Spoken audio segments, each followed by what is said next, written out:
पाहुयात पुढची बातमी। घोडबंदर मार्गावरून आजपासून अवजड वाहनांना बंदी घालण्यात आलेली आहे। गायमुख घाटामधील रस्त्याच्या कामासाठी वाहनांना बंदी घालण्यात आलेली आहे। आज मध्यरात्रीपासून कामाला सुरुवात होणार आहे। 29 एप्रिलच्या रात्री 12 पर्यंत हे काम पूर्ण होणार। काम सीजीबीएम आणि सीबी पद्धतीने केलं जाणार आहे। ठाण्यामधील घोडबंदर मार्गावरती आजपासून अवजड वाहनांना बंदी घालण्यात आलेली आहे। बांधकाम विभागाकडून गायमुख घाटामधील ठाण्यावरून घोडबंदरच्या दिशेने जाणाऱ्या रस्त्याच्या दुरुस्तीचं काम हाती घेण्यात आलेलं आहे। आज म्हणजे 25 एप्रिलच्या मध्यरात्रीपासून या कामाला सुरुवात होणार, तर 29 एप्रिलच्या मध्यरात्री 12 पर्यंत ते काम पूर्ण करण्यात येणार आहे। कामाच्या कालावधीमध्ये वाहतूक कोंडी होऊ नये यासाठी वाहतूक शाखेकडून या मार्गावर अवजड वाहनांच्या वाहतुकीसाठी बंदी घालण्यात आलेली आहे।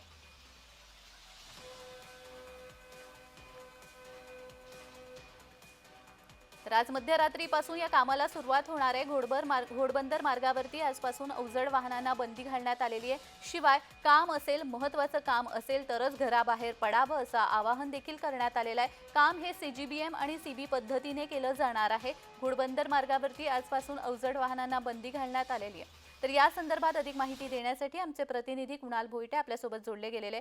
कुणाल, आजपासून घोडबंदर मार्गावरती अवजड वाहनांना बंदी घालण्यात आलेली आहे। शिवाय आणि नागरिकांना काय आवाहन करण्यात आलंय?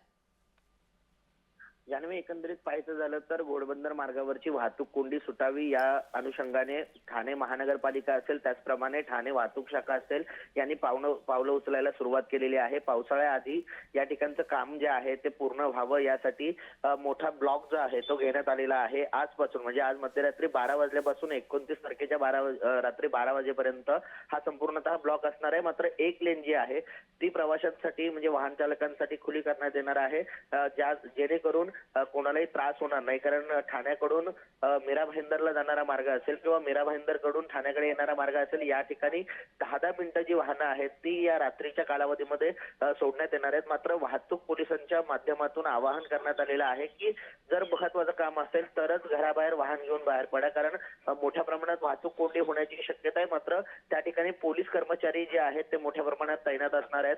100हून अधिक व्हॉलंटियर्स जे आहेत ते या संपूर्ण ब्लॉकमध्ये सहभागी असणार आहेत। त्यामुळे नागरिकांना कोणताही त्रास होऊ नये या अनुषंगाने संपूर्ण खबरदारी जी आहे ती पोलीस वाहतूक शाखा आणि महानगरपालिकेने घेतलेली आहे। जान्हवी, अगदीच कुणाल, हे काम सीजीबीएम सीबी पद्धतीने केलं जाणार असं म्हणताय, नेमकी कुठची पद्धत आहे? आणि आपण पाहतो की प्रत्येक वेळी पावसाळ्यापूर्वी अशी कामं केली जातात, मात्र पावसाळ्यामध्ये त्याचे रिझल्ट दिसूनच येतात। याही वेळेला असंच काही होणार आहे का?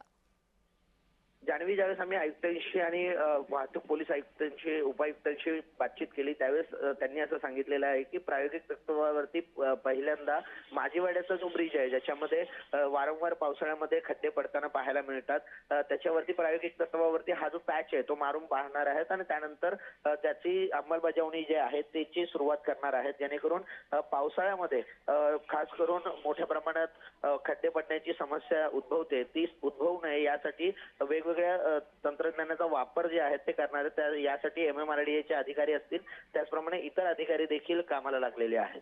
जान्हवी, अगदीच धन्यवाद कुणाल दिलेल्या सविस्तर माहितीसाठी।